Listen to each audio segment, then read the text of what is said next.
who you speak to first will raise their affection, and if you speak to someone second or third, it actually won't raise their affection at all. So basically you want to talk to Nanaki first. This will, since you cannot go on a date with Nanaki, you basically will raise no affection during this sequence.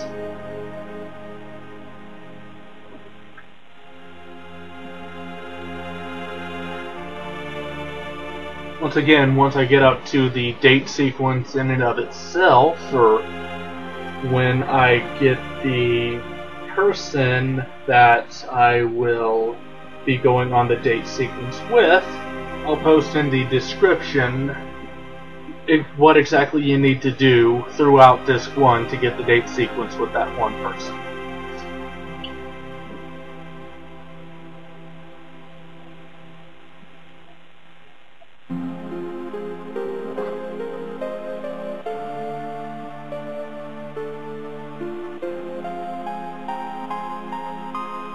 Your mom says a lot of things, and not very clearly.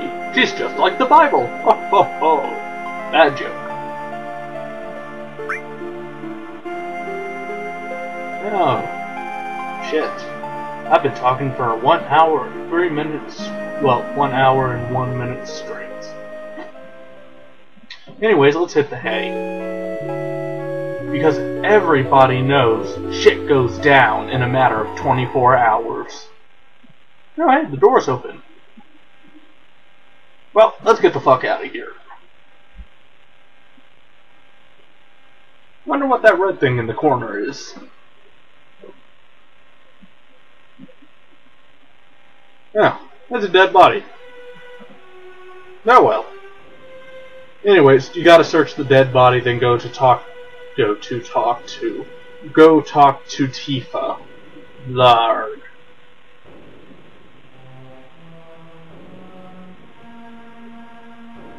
And I forgot you that sequence was not automatic.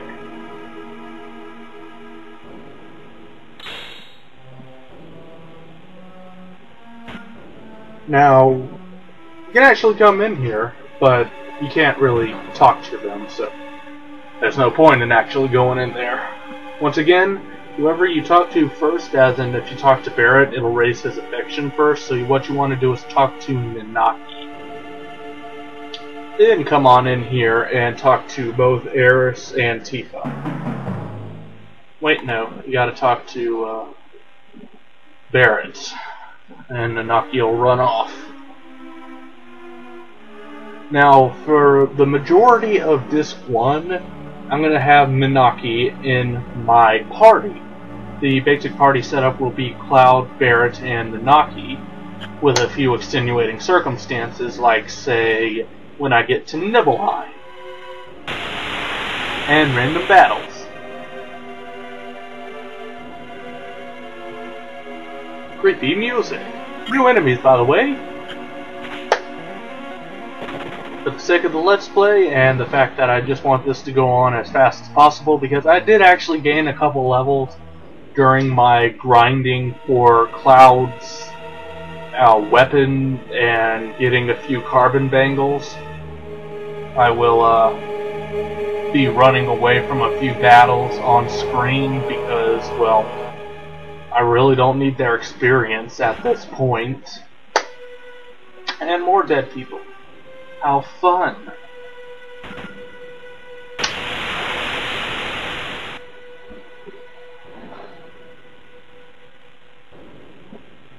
Yep, yeah, once you get to this point, like when you wake up in the jail cell and all hell has broke down and came shit tumbling through the fans and other fun stuff, you'll have a new variety of enemies that you can run in with. No longer will it be Shinra soldiers and all that stuff.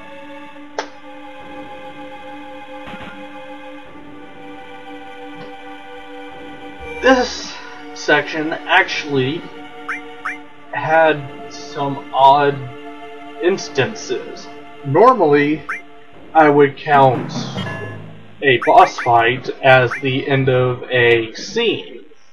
But since this is actually one long area, this area actually had, by my standards anyways, let's see, three boss fights. And I am including the elevator normal enemy fight. People think it's a normal enemy, but it has 2 phases like a boss fight, random people logging onto Yahoo like a boss fight, and indeed it has buffered health like a boss fight. So it is, by all intents and purposes, at least with me anyways, a boss fight, no matter what anyone says. And in 2 hours I get pizza. Woo! Delicious, delicious pizza. Aw, yeah. And random giant sword. And Tubby Palmer. Yeah, we'll get some interesting dialogue with Palmer slightly later in the Disc 1.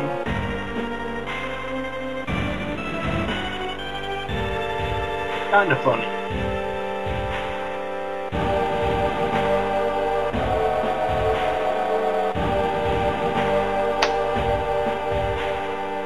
I do have to give it to Square Enix for this game, and actually Square Enix in general, because I haven't played Final Fantasy 13-2 yet, and from what I've heard it's a pretty bad game, but I don't go by what I hear, I go by what I see.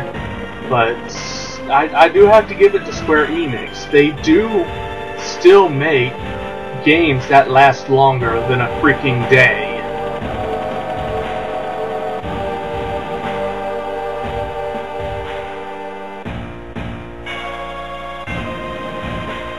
I mean, even way back, Square Enix, I do have to praise you for that. Even with Final Fantasy 13, it took me longer than a freaking day to beat it. Actually, blindly running through it, it took me about a week to beat it, but that's neither here nor there.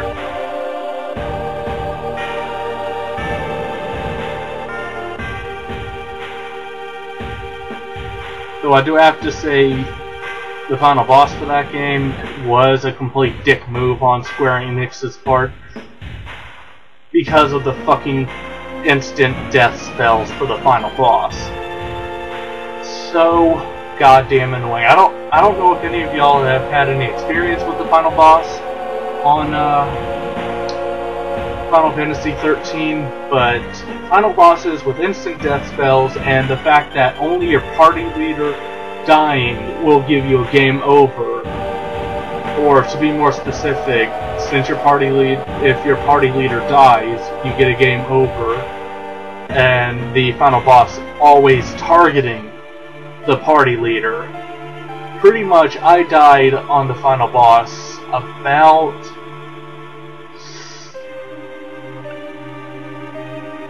30 times, probably more, just because of the instant death spells. Like, I could get it down to about 1/4 of its health easily, or down to about 1/4 of its health left easily, but then it pulls out its fucking instant death spells. God damn it.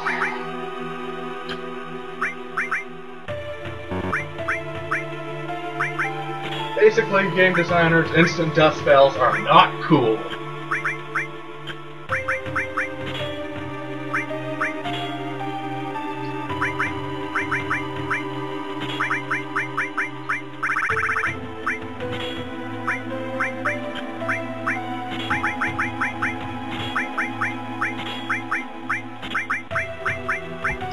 They're not cool, and they just make the game impossibly annoying.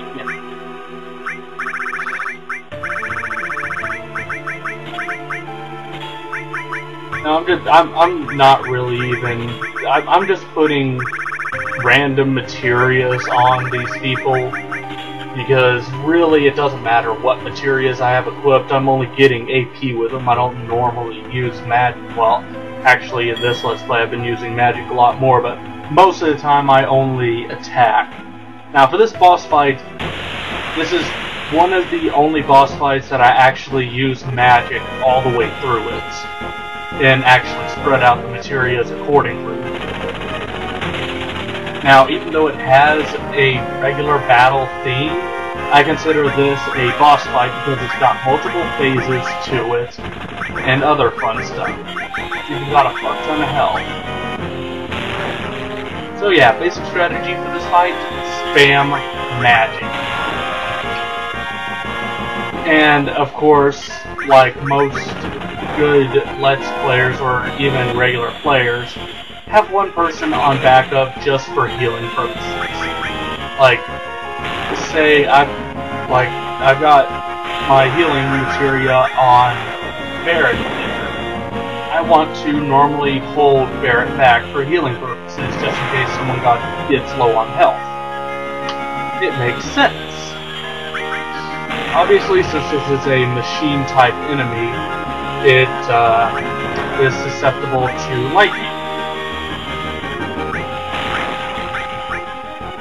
Now, if you are trying to... what is it? Oh, I put the material on here. Either way, if you don't want to use the all command, basically when you select your spell that has all on it, have it set, if you don't want to use the all, just hit R1 or L1 and that'll go back to single select. Unless it is a automatically multiple target attack, then it's impossible to do that.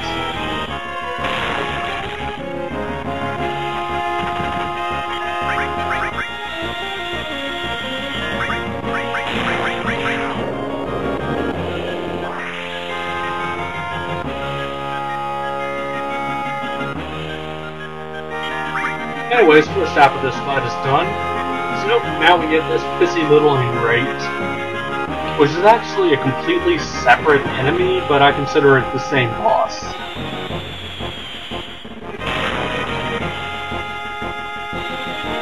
Once again, sorry about this bad quality.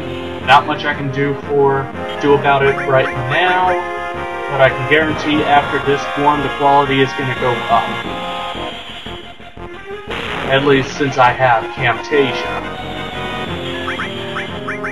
I mean, this is to be expected, viewers, just considering that my capture card goes from having exports into a, what is it, 32 normal gigabyte video for an hour-long video to dropping it down to less than a gig. There's bound to be a few quality cutbacks, but this is still a hell of a lot better than doing it with just my digital camera. So y'all better be grateful for that. You pissy little ingrates. Anyways, that boss is dead. Now for another boss. Yes, we pretty much go from one boss fight to another right off. No battles in between, just a small cutscene.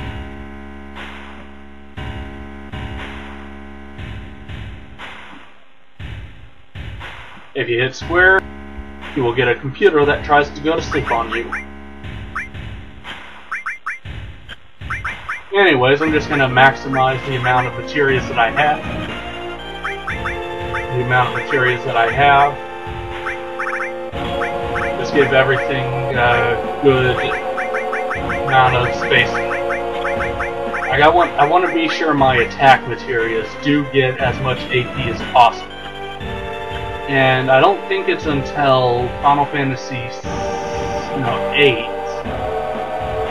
that bosses will have random things you can steal, and it's not until Final Fantasy IX that they actually have useful things.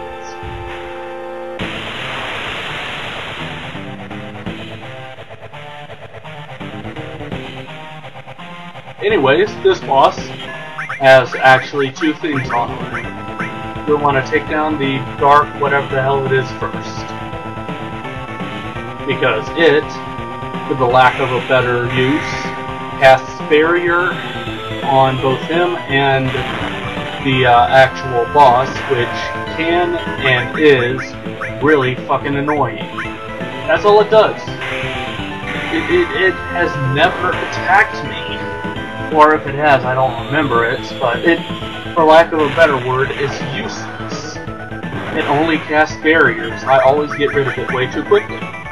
Anyways, since this is actually a human-type enemy, it is susceptible. It is most vulnerable to bio. So just spam bio on its ass. That is what's going to do the most damage to him.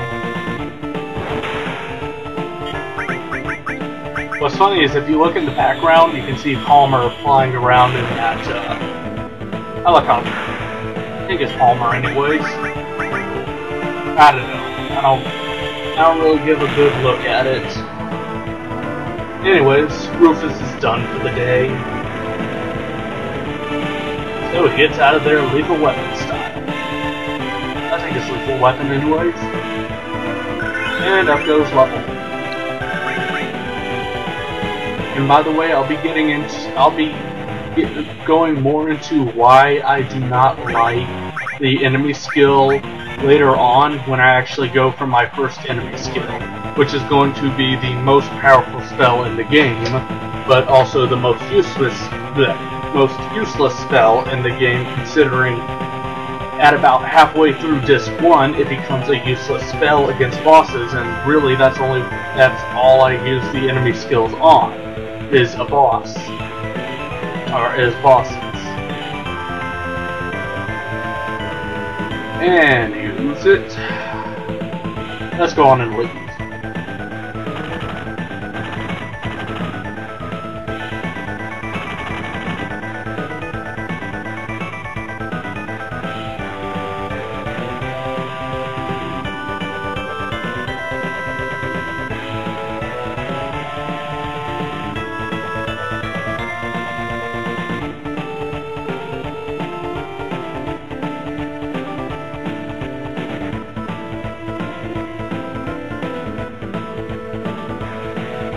And apparently Tifa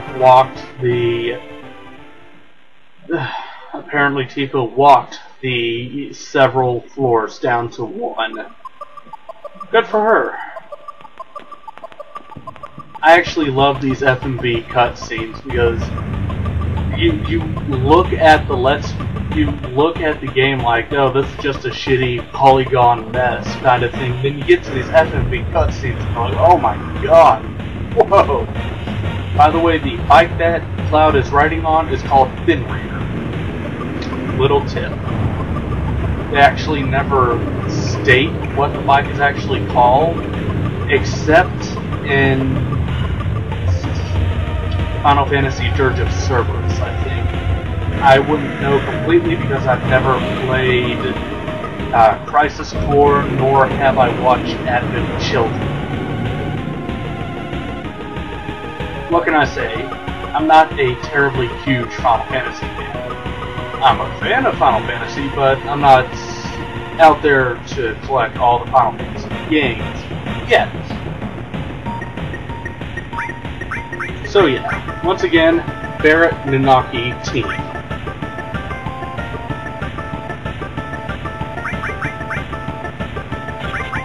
And let's organize materia accordingly.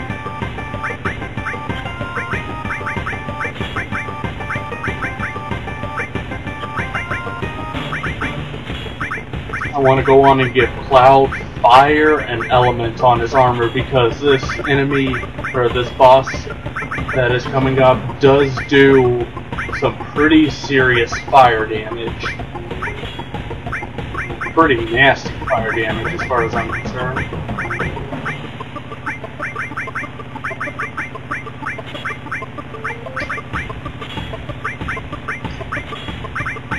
If you're wondering why I'm giving multiple materia to everyone, it's only because really they just need the AP growth. I would give cover, but I just find cover useless. If I'm gonna limit grind, I'm gonna do it solo. Just have have the entire party dead except for one person. Now this section can actually be kind of difficult if you don't know what you're doing. Like, say there, if you let one person overtake, you gotta quickly scramble to to get the guy out of there. Like, it's annoying to keep these guys all in line. But if you get them behind you, just keep swinging your sword in whatever direction that they are in, and they will not overtake you, or for the most part not overtake you. Except for the yellow bikes, because those are just fucking annoying. If the yellow, like, the best situation for this section is hoping that you get 3 red bikes, because red bikes will never try and overtake you as long as you're trying to, or as long as you're swinging the sword.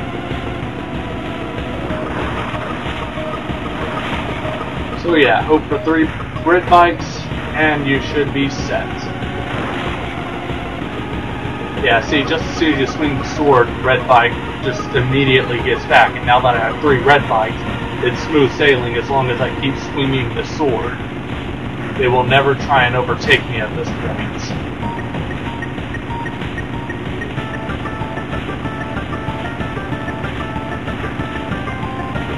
It's a little boring doing it this way, but hey, it's the best strategy I can give for this part. Just keep swinging that sword there, viewers. Soon enough, the boss will appear. And here he comes. Oh yeah. Now I don't know how you're supposed to avoid this boss. I have always ended up getting hit by the boss during that section. And by the way, those green bars indicates how much health you'll be going into the boss fight with by the time you end it. So we're a little bit low on health, but only slightly. It's a back attack, oh no! If you just quickly tap the L1 and R1 button at the same time, you will turn right back around and take essentially no damage. Since I'm going to be spamming magic this entire fight, it doesn't matter if I switch their roads. Obviously, since it's machine, its weakness is boldness.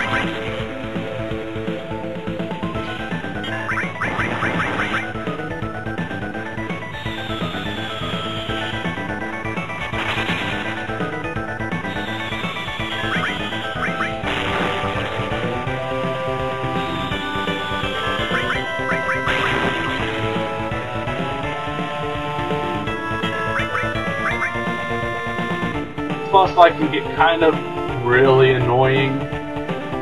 When it goes into this phase, he uses twin burners, which does significant damage to everybody, which is why I gave Cloud Fire and Elemental materia that will pretty much cut the damage that is dealt by fire down by a fourth. At the Elemental's current level, anyways.